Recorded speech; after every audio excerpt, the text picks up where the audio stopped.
A light rod of length L and mass has two masses m1 and m2 attached to its ends।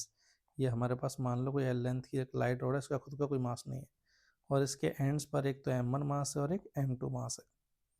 ठीक है, आगे बोला है the moment of inertia of the system about an axis perpendicular to the rod end, ठीक है, हमारे पास कोई axis है जो कि रॉड के तो परपेंडिकुलर है and passing through the centre of mass, centre of mass से पास हो रहा है, इसके अबाउट सिस्टम का आई निकालना है। तो पहले तो सेंटर ऑफ मास से ये डिस्टेंस निकाल लेता हूँ r1 और ये डिस्टेंस r2। सीधा सीधा से रिजल्ट ये r1 r2 का, तो हमारे पास r1 की वैल्यू कितनी हो जाएगी सेंटर ऑफ मास के लिए 2 पॉइंट पार्टिकल सिस्टम के लिए, r1 हो जाएगा m2l अपॉन में m1 प्लस m2। क्लियर कि r1 की डिस्टेंस m2 के प्रोपोर्शनल होगी।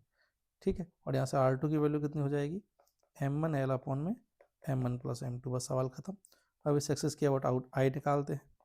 तो यहाँ से m1 का तो कितना हो जाएगा m1 into r1 square plus m2 का हो जाएगा m2 इंटू r2 का स्क्वायर। रख दो वैल्यू, m1 r1 का स्क्वायर अगर करके रखेंगे तो ये वैल्यू बन जाएगी m2 square l square upon में m1 प्लस m2 का स्क्वायर।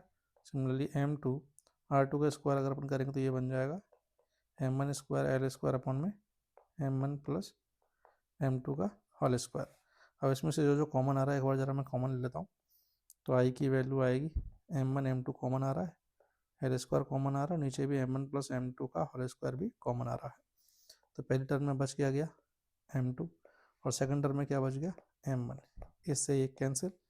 तो overall moment of inertia about centre of mass जो है गिवन एक्सिस के अबाउट वो आ गया m1 m2 upon m1 plus m2 into L square. मतलब first option is the correct answer.